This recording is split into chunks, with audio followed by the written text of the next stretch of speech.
For generations, people have come here fascinated by the Amish. But there's a lot more to Lancaster, Pennsylvania. It was the nation's capital for a day in 1777, when the Continental Congress fled Philadelphia. They were headed towards York because getting over to York had that natural barrier of the Susquehanna River. The city was founded in 1730, just as one of the first farmers' markets got started. And it's still going today. Lancaster became the largest inland city in America. It was in this valley the famed Conestoga wagon was born.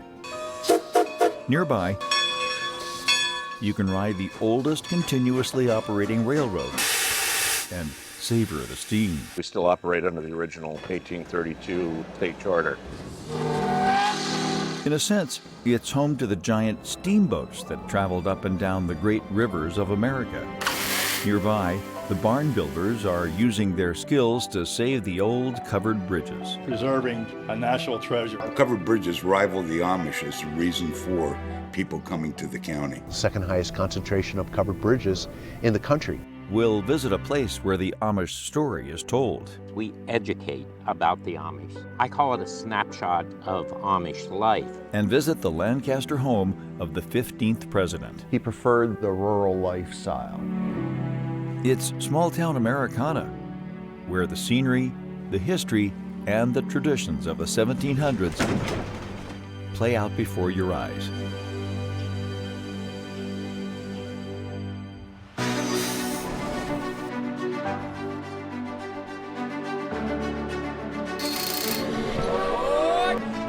Flaps are open, generators are on. Okay, line up! We copy you down, Eagle.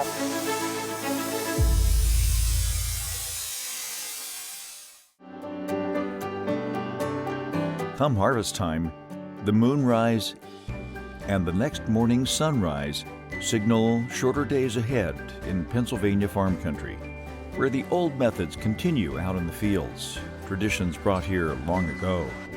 The colors turn, and around every corner, a little piece of the old days of America. And of course, people visiting this area always want to see the Amish way of life. What's the biggest misunderstanding about the Amish that you hear from visitors? That they are stuck in the past. David Fix runs the Amish village just outside Lancaster. The Amish have adapted. They've been able to maintain their way of life for about 300 years. Back in the day, back in the 1700s, they came through Philadelphia, so it was just natural to end up in this area. Here, you get a real sense of what an Amish farm is like. The barn, the schoolhouse, all the critters, and the windmills. Even the laundry on the line. It's a wonderful peek into the early days of America. The way they've been able to survive apart from modern society and still the carriages and the whole bit. I think that's the fascinating thing.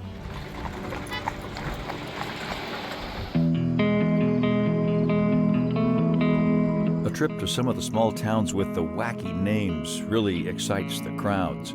Blue Ball, for instance, was named for a hotel. And then there's Intercourse, a name which may have come from an old racetrack nearby called Entercourse, or from crossroads heading east and west and north and south that met here. Intercourse meaning a crossroad. The folks at the Amish village take thousands of visitors through the countryside, and one of the first things you learn, many Amish are not farmers. Only about a third of the Amish are farmers. And one of the most asked questions, do they use electricity?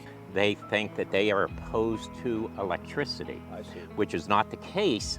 It's connecting to the outside lines, because in the Bible, New Testament, Romans 12:2 says not to conform to the world.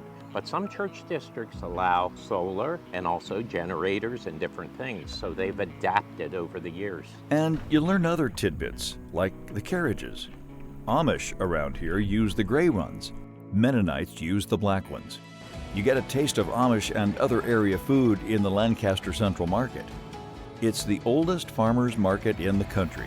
It's a throwback, a picture in time, and it's not a tourist attraction. I mean, this is where a lot of residents come to do their shopping. The current building went up in Penn Square in the 1800s, and it somehow has the spirit of the holidays 12 months a year. Lancaster was also where the Five and Dime store was born. Frank Woolworth opened his store on North Queen Street in 1879. It's long gone, but fondly remembered. The Fulton Opera House is named for Robert Fulton, born near Lancaster. He's credited with developing the first successful steamboat, the Claremont, and many others.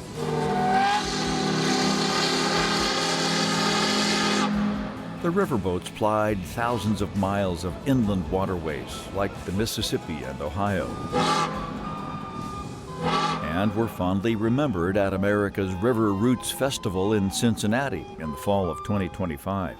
Fulton died young in 1815. So he missed those glory days of the riverboats he helped make possible, missed the excitement in all those small river towns where the distant sounds of the calliope announced a visit from the outside world. Lancaster straddles a much smaller river with a name that conjures up another classic piece of Americana. The Conestoga gave its name to the famous freight wagons pulled by horses. Because of the Conestoga Indian, because of the Conestoga Valley. The first ones were made down in the Conestoga area because it's agriculture.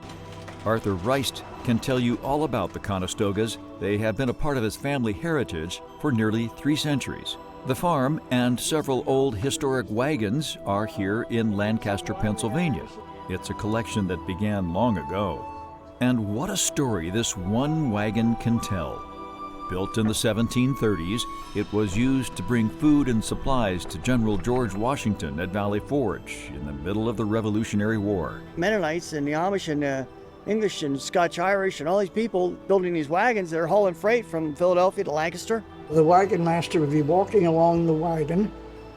He would have reins from the 6 animals coming back here, and his right hand would be pulling the brake lever. At the Conestoga Area Historical Society in the town of Conestoga, you can see the wagons up close. One of the great misconceptions is they were used out west on the pioneer trails, but they were too heavy for such duty. These were not the wagons that went west, no. The wagons that went west were prairie schooners. They were lighter in weight. They were giant, their bottom shaped almost like a boat to help stabilize the cargo. These freight wagons were a key for troops in the Revolutionary War. You've got to have a blacksmith, a wheelwright, and a carpenter. And they all got to pull together to can form up this wagon. Even if you just look at nothing but the wagon wheel itself, it is an amazing construction. We met Noah in Haddonfield, New Jersey, at a war reenactment. Pretty much the Cadillac of wagons. A century later, and a few miles west of Lancaster, a turning point in the Civil War played out in Gettysburg. A key Union victory over the Confederate Army. Here you see monuments, original cannons, and the very views the troops had from Old Round Top. So a pilgrimage here is a must for students of American history. Abraham Lincoln's Gettysburg Address is a powerful reminder of the costs of war and the place where 7,000 Americans died. Ironically, the president before Lincoln came from Lancaster. It had been a mediocre president. He didn't have his finger on the pulse of what was happening, you know. James Buchanan was the 15th president. Historians say he did little to forestall the Civil War and was almost paralyzed on the slavery question. Like his father and his mother believed, it's a wrong thing. It's a moral problem. But how to fix it, he had no idea. Patrick Clark is the director of Wheatland, the home of President Buchanan in Lancaster. His legacy? Be kind. Yeah, I mean, the unfortunate thing for Buchanan is that his presidency occurred when it did occur.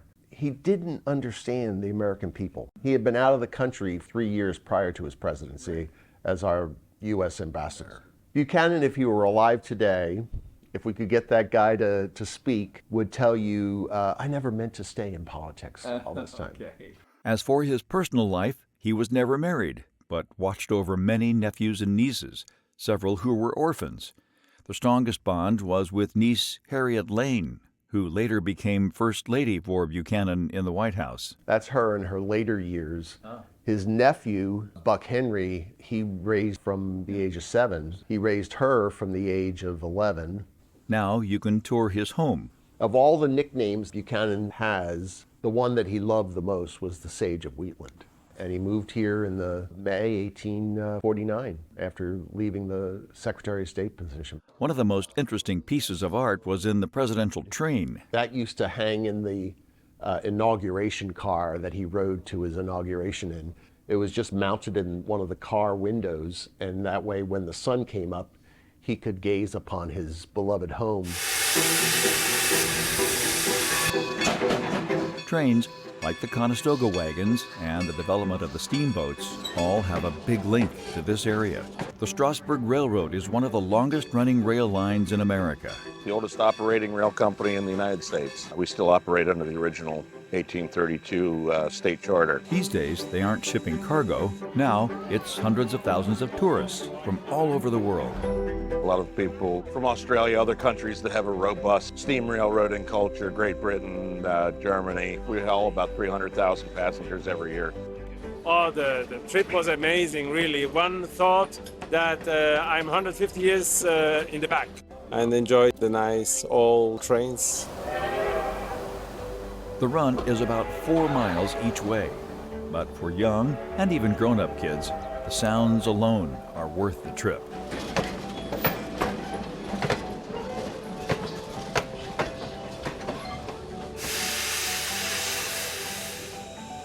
Just watching the team top off the water tanks is fascinating.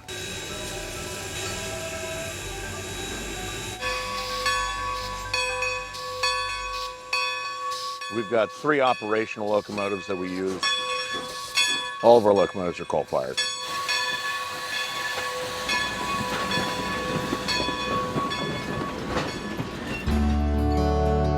And then there are the old covered bridges, like Eshelman's Mill Bridge, built in 1845. Pennsylvania has a couple of hundred, the most of any state. At Lancaster County Timber Frame, they have been saving many of the old bridges for years. We all like a challenge. A challenge indeed. I got into construction, which led me to timber framing, which led me to covered bridges.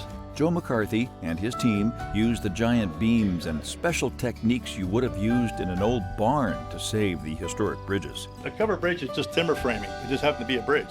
We do old barns and old houses, and this is just timber framing. They restored the Hassenplug Bridge in Mifflinburg, built in 1825. It's the oldest in Pennsylvania, and by some accounts, the oldest in America. They're all a little bit different. There's several different builders, several different designs. The most difficult part of the covered bridge repair is figuring out how to support the weight of the bridge or move it out of the way while we do the carpentry. Patching the trusses and shoring up the underside of the bridge, this 200-year-old gem is ready for another century. For Joe, it's personal. He grew up just down the road. Preserving a national treasure. But really, central Pennsylvania is one treasure after another.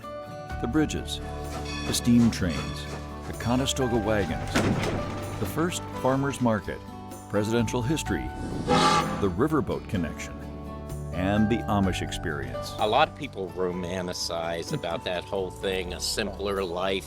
Because in this piece of small-town Americana, you will journey back centuries and celebrate the early days of a young country.